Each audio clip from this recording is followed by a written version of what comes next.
Pues estábamos diciendo, ayer y antes de ayer os planteé este problema con una pequeña variación que tenéis en el libro, en el Purcell, Morin, que trata, problema 1.2, trata de una distribución, o sea que ya estamos con cargas puntuales, aplicando la ley de Coulomb, el campo eléctrico que crean cargas. Tenemos las cargas, dos cargas positivas iguales y una carga negativa igual en módulo que las anteriores, situadas en los vértices de un triángulo equilátero. ¿De acuerdo? De la forma aquí que estoy mostrando en el dibujo. Las cargas las vamos a intentar normalizar el problema lo máximo posible en vista de la representación gráfica, es decir, que podemos tomar cargas de módulo unidad y las aristas pues podemos coger como hace el Purcell. Este, por ejemplo, lo tenéis resuelto en la parte final del texto, está resuelto. Y en la página, es el capítulo tema 12, soluciones a los problemas, en la página, en la versión inglesa, americana, 587. Muy bien. Y lo que os decía, primero, para hacernos una idea de cómo es el campo que crean estas tres cargas, vamos a representarlo con ayuda de matemáticas. Y lo que vamos a hacer es, lo primero, definir el campo eléctrico, como tenemos aquí, os ponía, definir el campo eléctrico de la forma más, o sea, intentar hacerlo lo más sencillo posible. Vamos a ponernos aquí. Bueno. ¿Perdón? Sí, lo estoy grabando. Lo estoy grabando, o sea que nada de insultos ni tirarme cosas. Es una broma. Bueno, pues primero definición del campo. Vamos a poner.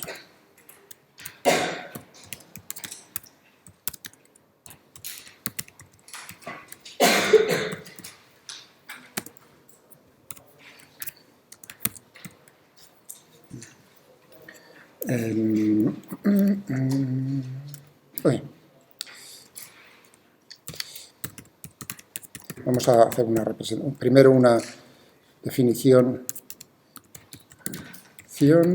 del campo eléctrico que crea una carga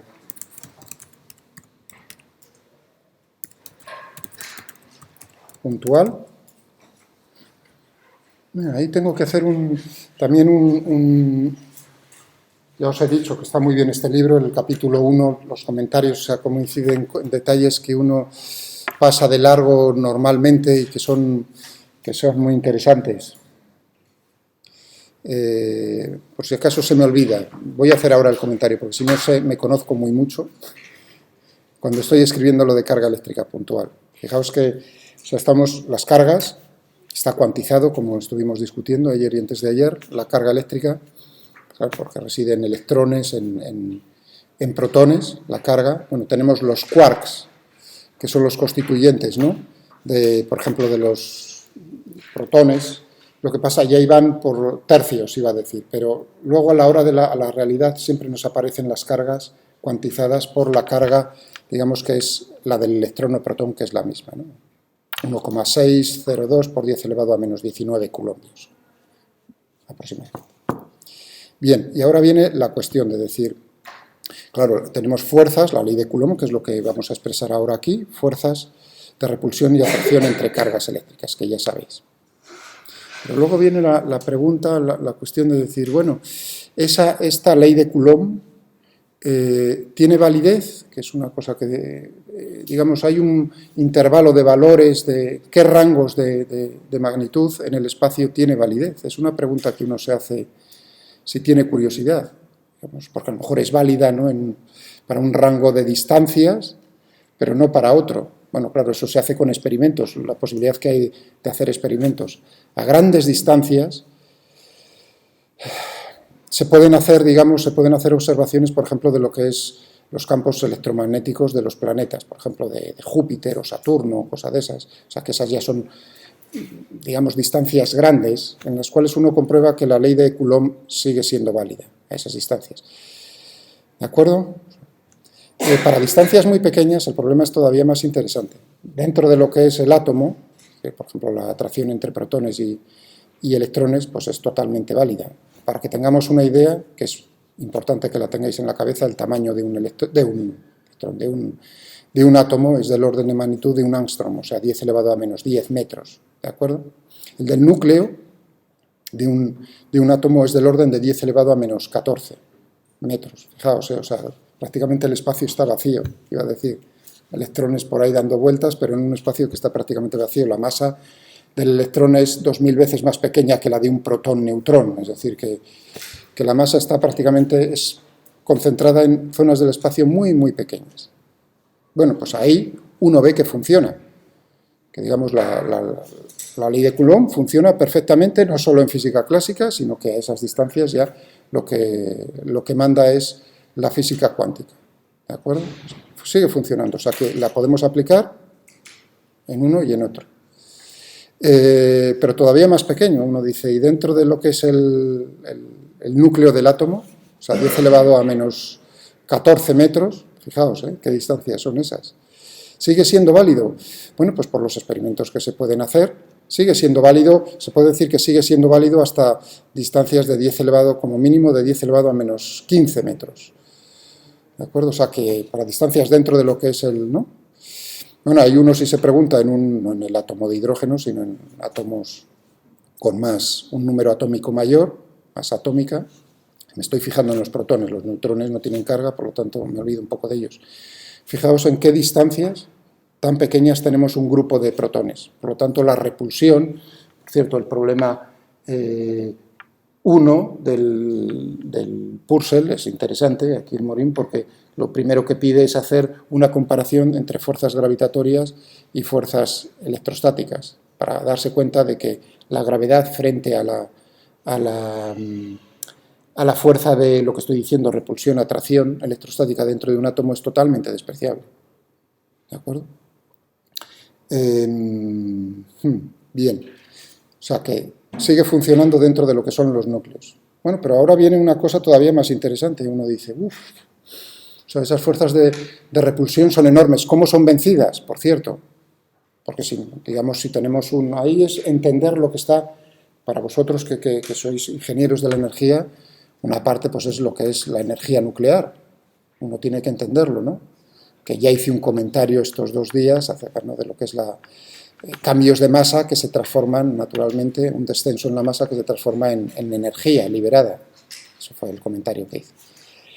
Bien, uno dice, pues si dentro de un núcleo tenemos protones y la repulsión es tan intensa, ¿cómo es que los núcleos los protones no salen disparados en todas las direcciones del espacio? ¿No?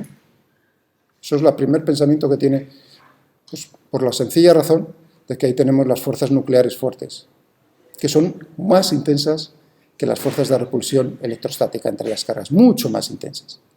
¿De acuerdo?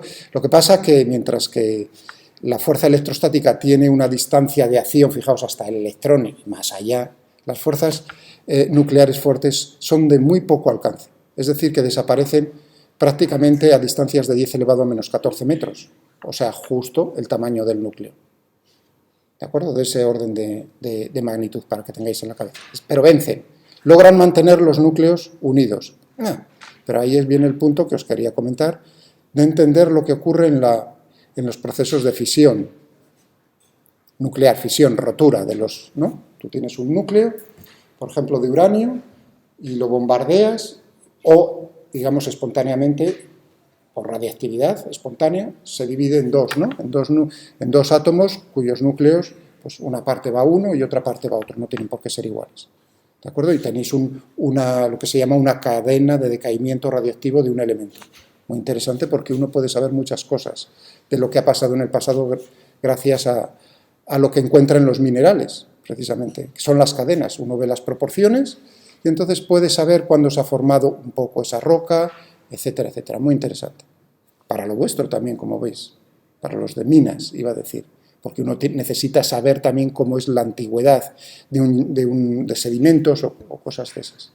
¿Entendéis? O sea, fijaos cómo la física ahí nos ayuda un montón. Bueno, pero estaba diciendo, ¿qué ocurre lo vais a entender fácilmente? ¿Y qué ocurre en esos, por qué algunos elementos, por qué algunos núcleos, algunos isótopos, digamos, se rompen tan fácilmente? ¿Por sí solos o simplemente dándoles un pequeño golpe? Un pequeño golpe es mandándoles un neutrón, ¡pac!, que lo golpea y fácilmente, mientras que otros mandan neutrones y los tíos, pues, digamos, siguen siendo los mismos, iba a decir, no se rompen tan fácilmente, ni muchísimo menos. Claro, uno tiene que pensar que los núcleos los vas creando y vas añadiendo protones, aparte de neutrones, cada vez más capas, se van haciendo cada vez más grandes. De tal manera que entonces, al ser tan grandes, la fuerza esta de atracción, la fuerza nuclear fuerte, digamos, ya va perdiendo eficacia cada vez más.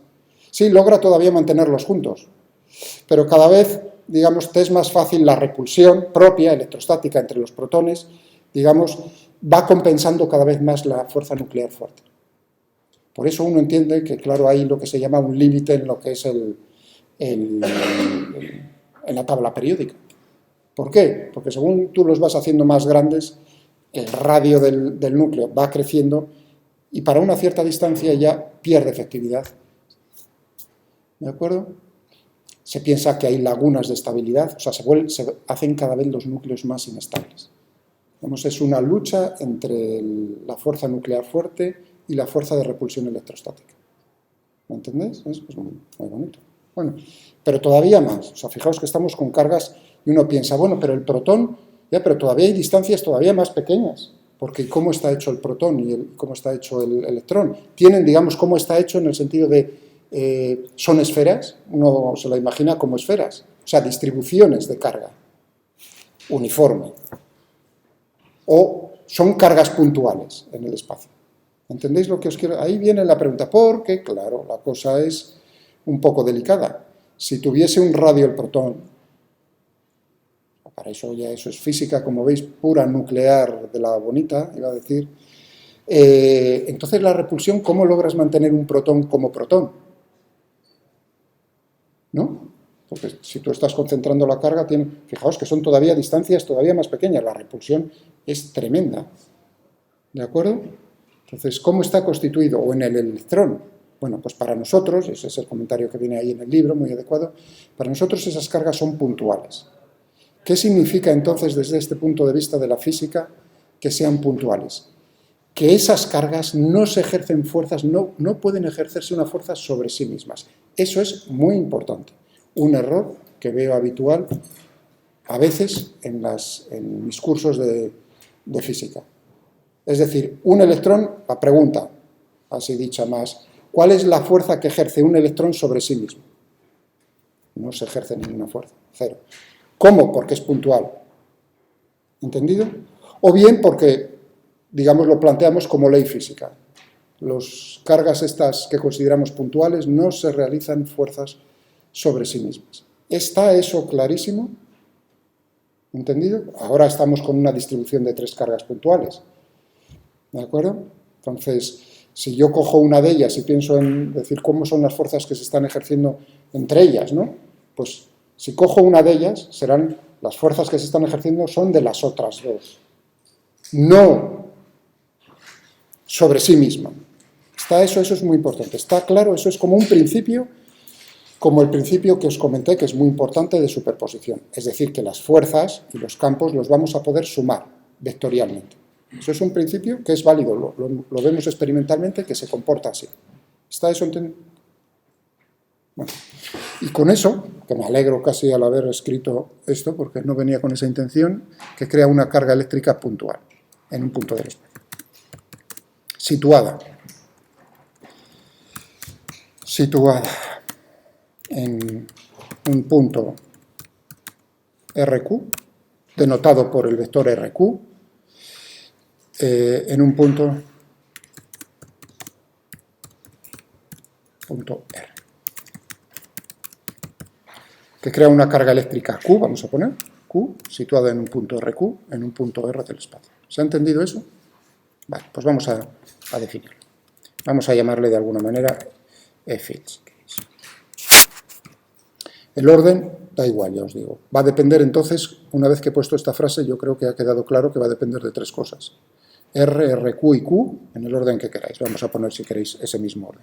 R, RQ y Q. Naturalmente estamos con una definición. ¿De acuerdo? O dos puntos igual, como queráis.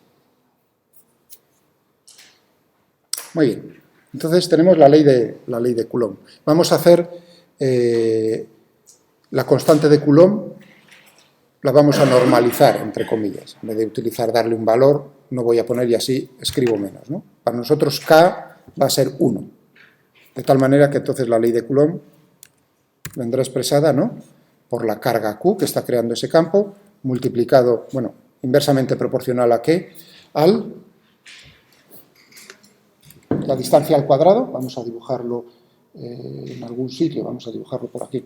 O sea, tenemos aquí nuestro eje X, nuestro sistema de referencia. Por favor, siempre, a la hora de resolverlo, claramente la notación. El sistema de referencia. ¿A qué le llamáis cada? ¿Entendido? Por favor. Muy bien, entonces tenemos la carga, por ejemplo, aquí. Aquí tenemos la carga Q. Entonces la posición viene dado por, voy a ponerlo así con subíndice RQ, el vector de posición RQ. Entonces nos preguntamos dónde, en un punto del espacio, aquí,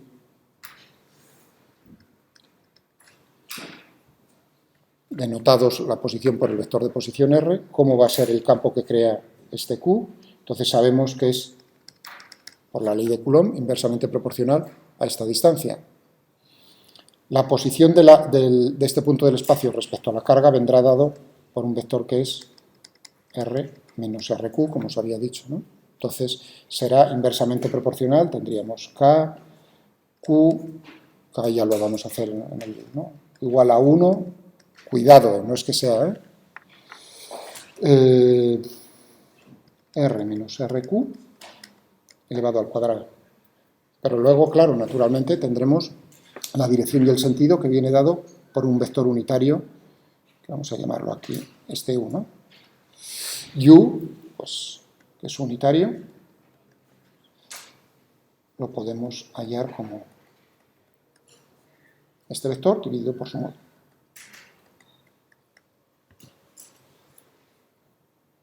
¿De acuerdo? Vale, es decir que tendríamos el campo que crea esta carga Q de esta manera y podríamos entonces expresarlo de esta forma natural, o KQR menos RQ elevado al cubo por R.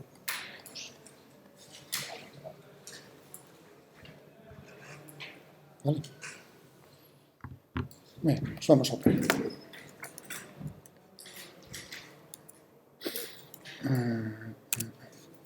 Es decir, que aquí podría poner módulo, podría poner entonces formas. Claro, uno dice, si pienso en coordenadas cartesianas, naturalmente tendríamos que R menos RQ, si R es X por Y más Y por J más Z por K, y RQ es XQ por Y más YQ por J más ZQ por K, entonces tendríamos, en cuanto al módulo, la raíz cuadrada, ¿no?, de X menos XQ al cuadrado más Y menos YQ al cuadrado más Z menos ZQ al cuadrado. Y no quiero pensar en lo que veía ayer al pasar por ciertas, ¿no?, cuando estabais intentando poner cuando os pedía la representación en dos problemas, veía cosas que no estaban muy allá. Bueno, elevarlo al cuadrado tenemos eso. ¿Está eso claro? O sea, que veis, muy sencillo. Por eso os advertía, es decir, aprenderse la ley de Coulomb o la ley de gravitación universal de memoria es fácil. Pero fijaos, de este paso a esto, ¿no?, expresarlo en coordenadas cartesianas, ya veo las dificultades que existen. Sí. ¿La dirección del vector unitario Como la dirección. Hombre, el vector, ¿cómo va a dar igual? El vector unitario da información acerca de una dirección y un sentido en el espacio, por lo tanto, no me puede dar igual. Lo que más bien a lo mejor quieres decir, al decir dirección, quieres decir sentido, el sentido del vector. O sea, porque a veces es cierto que en español decimos, ¿no?, dirección para sentido. No, da igual. Es esta. Es decir, alejándose la carga. Claro, uno dice, yo no he dicho si la carga es positiva o negativa, o sea que cuando yo haga esta operación, efectivamente, si la carga es negativa, entonces el campo va a estar apuntando hacia la carga. Si la carga es positiva, alejándose de la carga. ¿Entendido? Muy bien. Es decir, que yo podría poner, si quiero utilizar coordenadas cartesianas, podría poner, por ejemplo, aquí o aquí, paréntesis, x menos xq al cuadrado, más y menos iq al cuadrado, más z menos zq al cuadrado, cierro paréntesis y pongo aquí elevado a 3 medios, ¿no? O si estoy pensando en esta expresión, pues elevado a 1. Bueno, pero eso es escribir mucho, porque si en matemática ya tengo definida esa función como norma.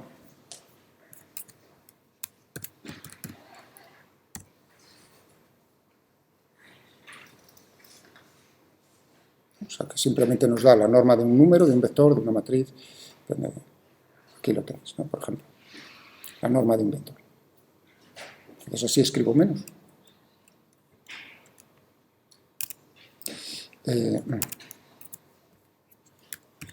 R. Y ahora viene lo de elevado al cubo o al cuadrado. Cuidado, es la misma ley, es inversamente proporcional. Eso no quiero, vamos, que alguien me diga que es inversamente proporcional al cubo de la distancia, se lo tomo muy a mal. Y se lo tomo todavía peor si dice que yo lo he dicho en clase. Porque cuando pongo al cubo abajo, estoy multiplicándolo por la misma cantidad en el numerador. ¿Está eso claro? Bueno, pues vamos a ponernos, por ejemplo, elevado al cuadrado, si queréis, y en este caso tendría que cogerme, poner R menos RQ dividido por la norma, si queréis, o podría utilizar también otra función,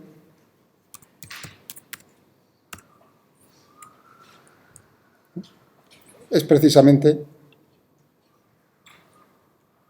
las dos cosas. O sea que podría poner aquí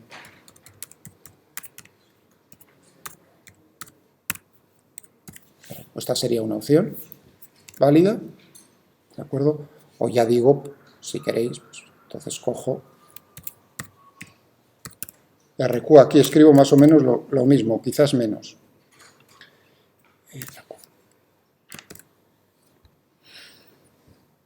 Y ya está. Las dos cosas que he escrito son exactamente lo mismo. ¿De acuerdo? Vale, y ahora la representación.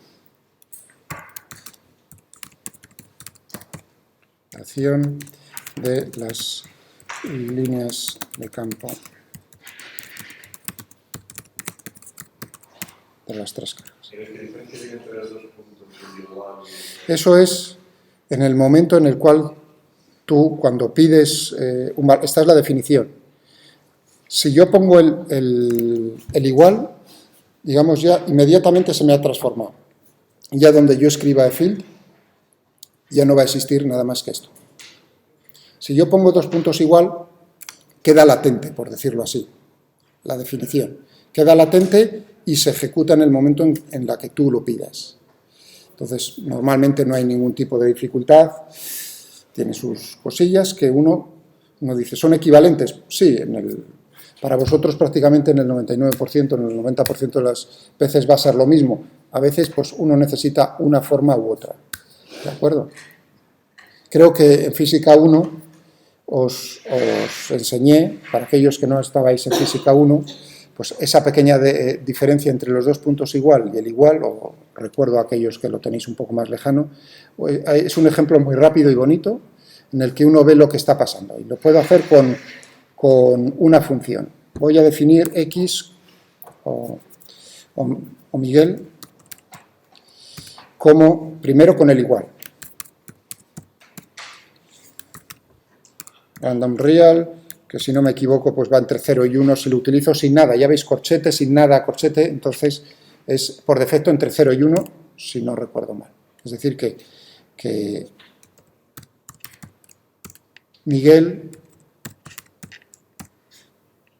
¿no?, me sale siempre el mismo número. Así, puesto, ¿no? Pero ahora voy a cambiar la definición. Entonces vamos a ponernos nuestros dos puntos. Ahora la definición es, uno dice lo mismo.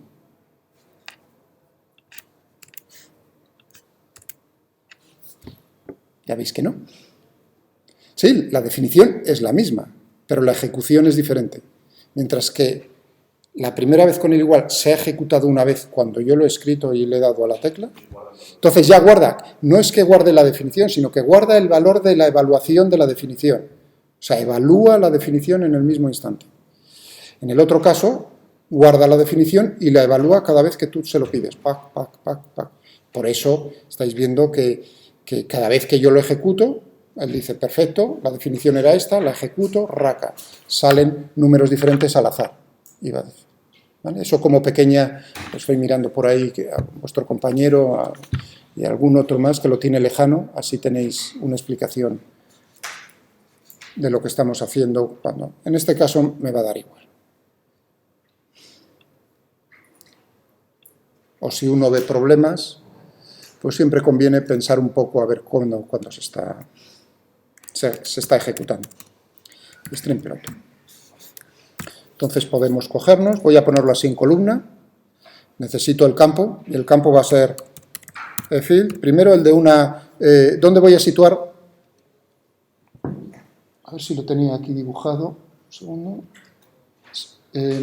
no lo digo, sí, vamos, aquí lo voy a decir, los ejes los voy a situar de tal manera que el eje de simetría, ya os comenté lo de la simetría de esta distribución, solo tiene un eje de simetría este.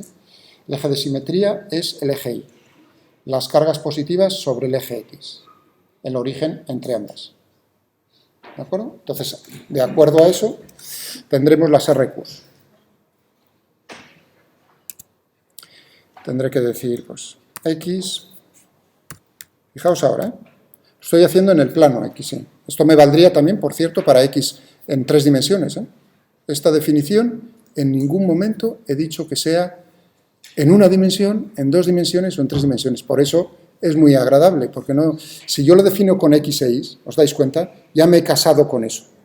O sea, que si la quiero usar sería bidimensional. Mientras que esta la puedo usar bidimensional, tridimensional, unidimensional, como a mí me dé la gana. Bien, por eso estoy. Ahora nuestro problema es bidimensional. Tendremos X, Y. Como lista, ahí viene la pregunta, ¿por qué pones aquí llaves? Porque es un vector. Y los vectores en matemáticas son listas. Por lo tanto, esto es una lista. Coma. O sea, que estoy con la primera lista. Coma. Vamos a por la segunda lista y ahora es donde tengo que poner los números. Estamos, por ejemplo, con la carga positiva de abajo a la izquierda. La posición es sobre el eje X en la posición -1. Y es 0. Ya lo tenemos. Y la carga es 1, vamos a poner. Positiva 1. ¿Estamos de acuerdo? Este es un escalar. Vector, vector. O sea, que lo hago adrede también para que veáis cómo uno en las definiciones tiene libertad. Es muy flexible el lenguaje este. Muy bien, más. Vamos a ponernos aquí abajo. Vamos a ser vagonetas y vamos a ponernos, lo único que cambia en el otro es la posición hacia la derecha, la positiva. Y ahora en el tercero es negativa, que no se me olvide, negativa. Y está situada, ahora hay que pensar un poquitín, ¿dónde está? Si aquí está el origen, esto es 2 y esto es 1, ¿no? Entonces esto va a ser raíz de 3, si no me equivoco.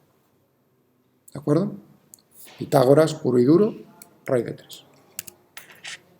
Entonces tendremos la raíz cuadrada,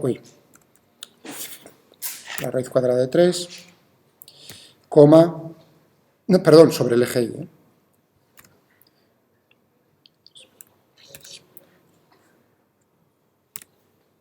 acuerdo? Componente x 0, componente y raíz de 3 y carga. Bueno, y ahí tenemos ya la suma de los tres, lo vamos a poner así.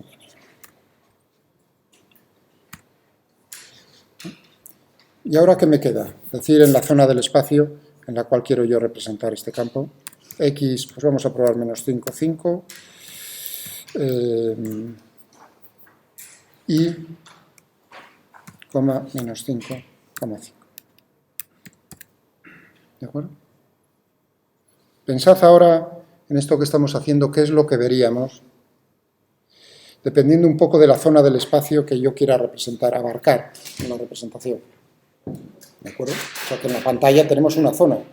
Digamos, uno lo ve con un zoom. Lo quieres ampliar o te quieres alejar o acercar. Entonces tú verás las líneas del campo acorde a eso, la imagen de eso. Si tú te alejas mucho, es decir, aquí en vez de poner menos 5 pongo 50, o sea, desde menos 50 a 50, y lo mismo, ¿qué creéis cómo sería la distribución de las líneas, cómo sería la forma de las líneas del campo que veríamos nosotros? Lo vamos a hacer, o sea, lo puedo hacer y lo voy a hacer. Pero uno tiene que tener ya antes de hacerlo, ¿cómo acorde a qué? ¿A qué se parecería?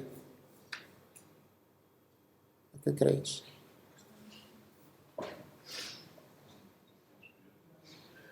Si lo lejos estarán más separados, y si lo cerca estarán más concentrados. Pero no, ya con eso ya veo que no habéis entendido. ¿Perdón? ¿De valor cuánto? La resultante de la... Bueno, tienes aquí 3, dímelo, Julián.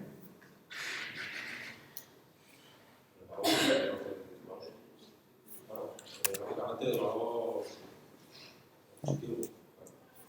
Y si estoy tomando más 1 y menos 1, vale. Efectivamente. Vamos. Ay, uy, perdón. Jopelines. Saco tantas cosas que no.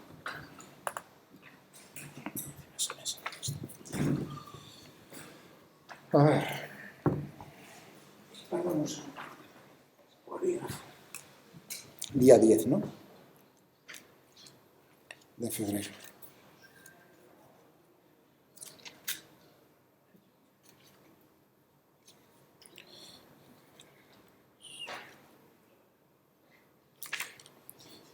Uy, febrero, marzo. Sois malos a rabiar, ¿eh? Os estabais riendo. Porque tenía apuntado, digo, ¿cómo es posible que haya yo apuntado algo después de...? Muy bien, entonces... Pues eso, es tan sencillo como... Es decir, si tú te alejas mucho, tú ves la estructura de un triángulo ahí. Si te alejas muchísimo, tú lo que verás es que están casi en el mismo punto, ocupando casi un punto del espacio, el mismo. Claro, y neto la carga será, pues tendrás más carga positiva que negativa, ¿en cuánto? 1. Es decir, que lo que tendrás que ver será unas líneas de campo que serán radiales hacia afuera, que es lo que corresponde al campo de una carga puntual de valor más 1. ¿Vale? Sencillo, ¿no? Antes de hacerlo. Pero claro, si uno no está muy lejos, primero vamos a comprobar eso. ¿Sí? He dicho radial. Sí, pero los para arriba y los positivos abajo. ¿Y tú ves y dónde están las dos positivas y la otra? Están prácticamente en el origen de coordenadas. Por lo tanto, radial, gracias por tu comentario, radial, manteniendo el origen de coordenadas en el punto donde he puesto. Cuanto más te vas alejando, tú vas viendo cómo las... ¿no? Imaginación, tú te vas alejando y vas viendo cómo las cargas se van acercando, entre comillas, desde tu punto de vista al origen de coordenadas. Por lo tanto, radial. Estaba poniendo ahí 100, me parece. Vamos a ver.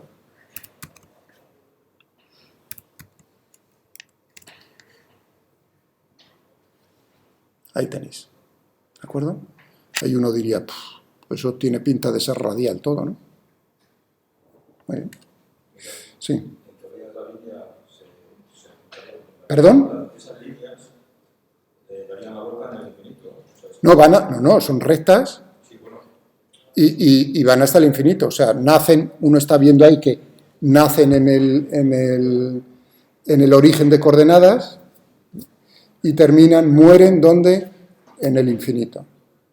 ¿No? Esa es una conclusión que ya os comenté, de decir, ¿dónde van? Cuando estábamos hablando de la divergencia, estos días, os decía, pues, las cargas van a ser precisamente, nos van a decir dónde nacen, dónde mueren las líneas del campo eléctrico, y está la posibilidad, naturalmente, de que vayan, digamos, de que tengamos carga negativa en el infinito. Es como pensar, si solo tienes una carga en el universo, ¿no? Es decir, nace en esa carga, pero ¿dónde muere? Porque no tienes cargas negativas que lo compensen. Entonces es el infinito.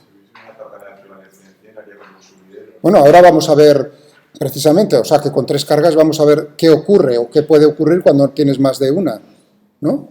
Vamos a poner, entonces vamos a acercarnos. Había puesto 5. Esto, como veis, pues se puede hacer más agradable manipulándolo. Ahí tenemos la estructura ya visto desde mucho más cerca de cómo es el campo eléctrico creado por estas 3 cargas. Vamos a dibujarlas para verlas claramente. Es conveniente. Vamos a poner 3 cargas que son puntos, ¿no? Vamos a poner en rojo las positivas, ¿no? Point. Y vamos a ver dónde tenemos una en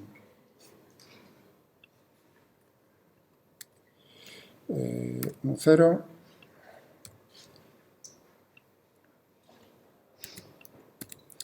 Otra en esta. Luego en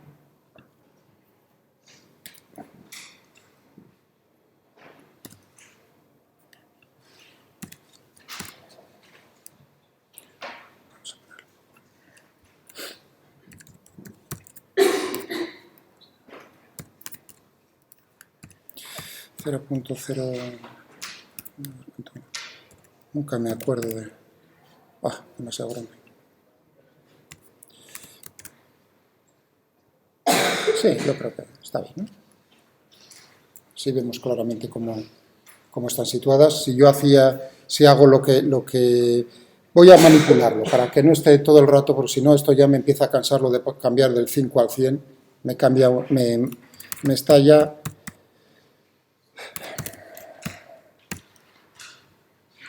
Vamos a ponernos aquí y vamos a poner ¿qué letra utilizo? D. D.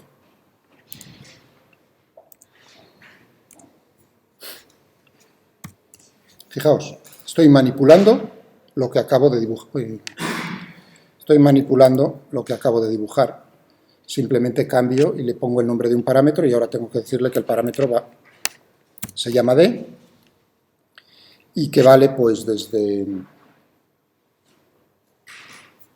2 hasta 100.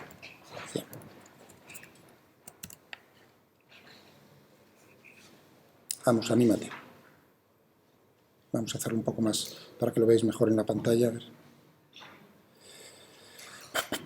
Vamos. Ahí ya se ha trabado. ¿Qué me hace?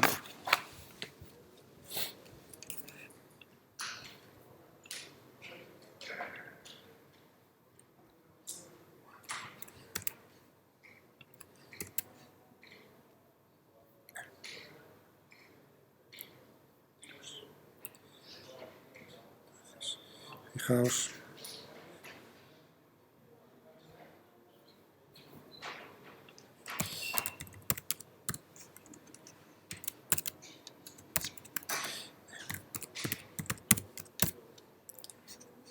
Esto desde luego flecha no es. Vale, así ya no tengo que abrirlo.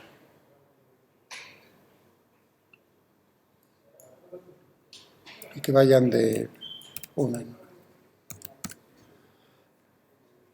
Con eso he puesto que los saltos sean de 1 en 1.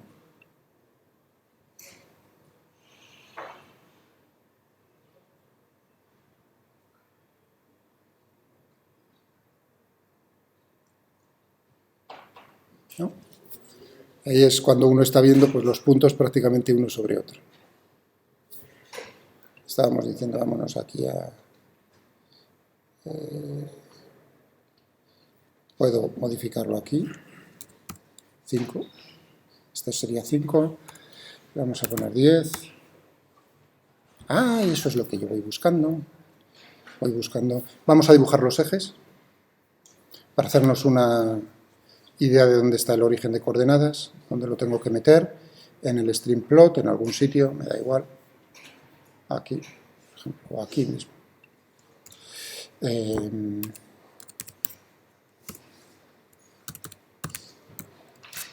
True. Ahí lo tengo.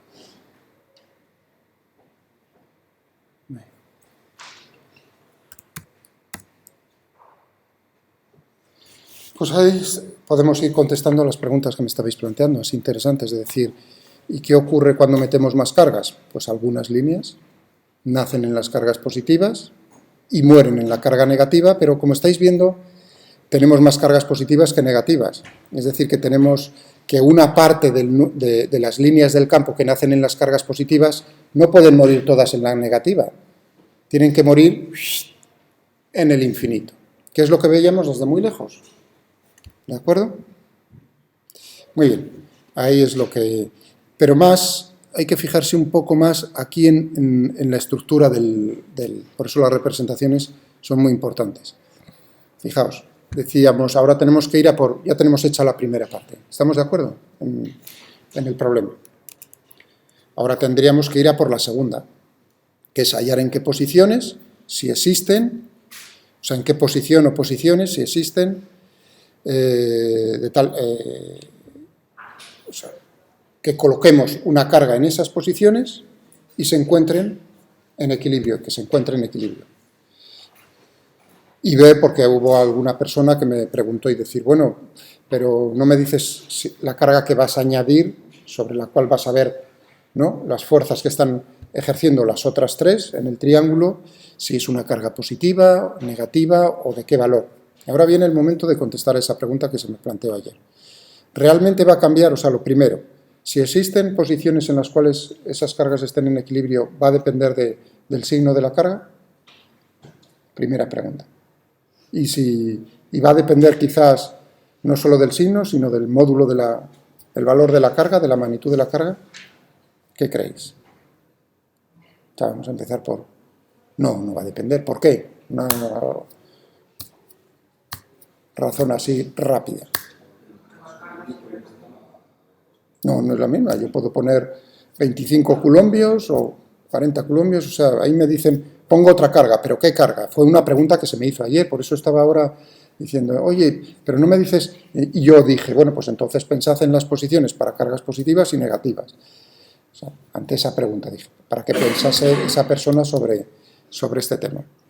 Y ahora viene el asunto de decir, a ver si vemos claramente la relación que ya he puesto entre la fuerza que se ejerce sobre una carga y el campo eléctrico. Tenemos un campo eléctrico en el espacio. ¿Lo crean tres cargas? Bueno, como si lo crea otra cosa, me da igual. O sea que ya tenemos el campo. Y es ahora este campo el que ejerce la fuerza sobre la carga que vamos a añadir. ¿Entendéis? Eso, el concepto de campo, que es decir, lo de acción a distancia. Y bueno, vamos a dividir, a trocear ese proceso en dos pasos. Uno, primero creamos el campo y es el campo el que ejerce la fuerza. No directamente las cargas sobre la otra carga, sino las cargas crean el campo que estamos representando y es el campo que han creado estas tres cargas el que ejerce la fuerza. Ese es el concepto, digamos, porque es interesante el concepto, entre otras cosas, el concepto de campo como intermediario a la hora de ejercer o de ver cómo son las fuerzas. Entonces estaríamos aquí diciendo, ya tenemos el campo total. Vamos a escoger otro color. Campo total. Neto.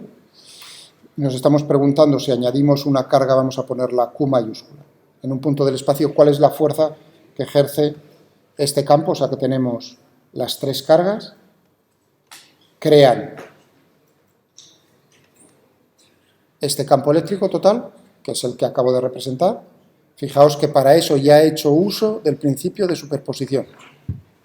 ¿De acuerdo? Algo que uno pasaría, ¿por qué el campo total es la suma? O sea, si yo tengo el campo para una carga, ley de Coulomb, el campo que ejercen las tres en un punto del espacio, o el que crean las tres, es la suma vectorial. Eso es un principio físico.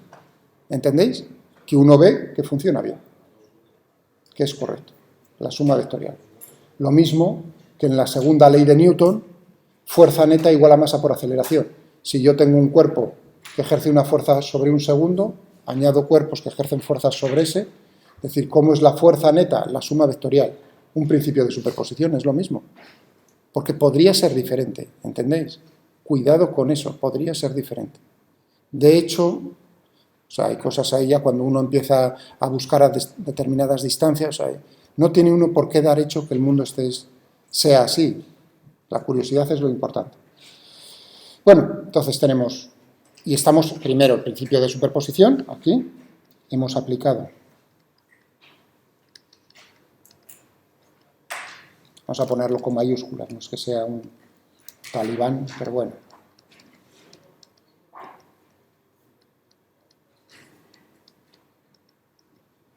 Vamos, suma vectorial.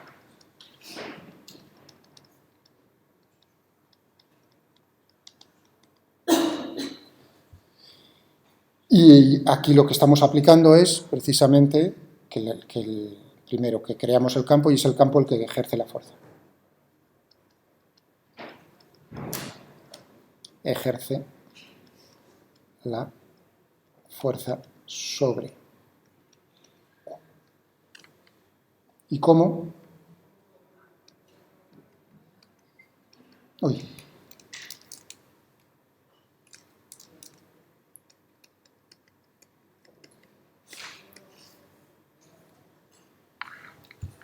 Q o E por Q, Q por E.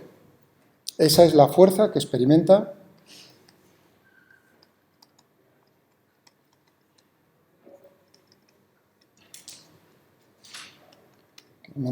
la carga Q. Carga Q dentro de... Lo de dentro es el radio de acción. ¿Vale?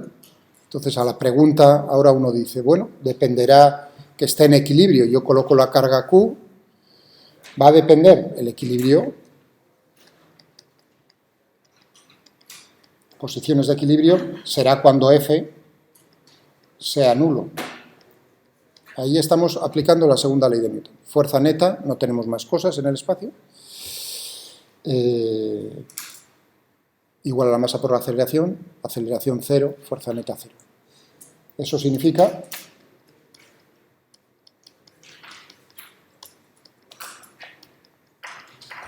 tiene que ser nulo independientemente de Q. Es decir, que las posiciones son siempre, si existe, siempre la misma independientemente de qué carga vayáis a poner. Está eso, las posiciones de equilibrio. ¿De acuerdo? ¿Está eso claro? Muy bien. ¿Le puedo pedir a Wolfram que te señale el punto en el que el campo cero? Bueno, ahora en eso andamos, precisamente.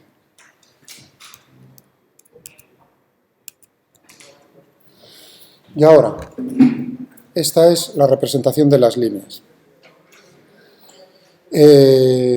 Vamos a mirarlo, a ver si uno puede observar en algún sitio donde cree que puede... Primero, si cree que puede haber algún punto de esos donde el campo sea cero.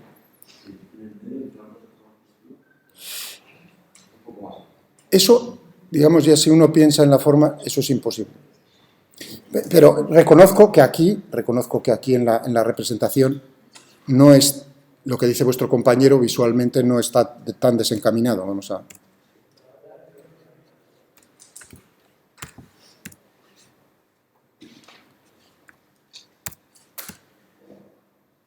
Fijaos, vamos a ese punto.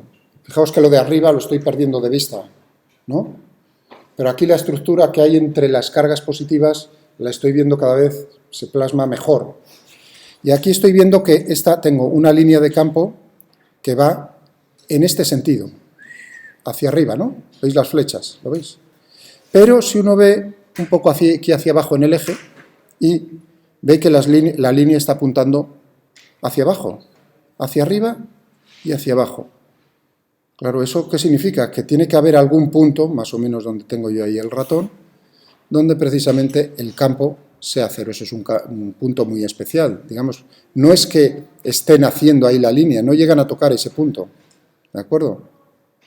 Entonces, precisamente ahí donde tengo el ratón, tendremos una posición de equilibrio. Ya, así a la vista. ¿Está sobre el eje entre las dos cargas positivas? Respuesta no. Antes, como lo veía muy lejos, uno no estaba seguro. Y si nos vamos, ¿no?, más hacia afuera, otra vez, 10, uno está viendo que aquí, sobre el eje Y, el eje de simetría, tenemos una situación que es parecida. Digamos, aquí el campo eléctrico creado por la carga negativa en estos puntos, a estas distancias, digamos, tiene más intensidad que los campos que crean las cargas positivas, que son siempre alejándose. El de la carga negativa acercándose, los otros alejándose. Es decir, que en esta zona gana, por así decirlo, la carga negativa, mientras que por aquí, para estos puntos, ganan las cargas positivas. Y lo mismo teníamos aquí en este otro punto. O sea que tendremos aquí uno, más o menos, por aquí uno y aquí otro. Ya simplemente viendo esto. Uno puede buscar por otras zonas a ver si ocurre eso y comprobará que no. Y ahora si viene uno y piensa en la simetría del problema,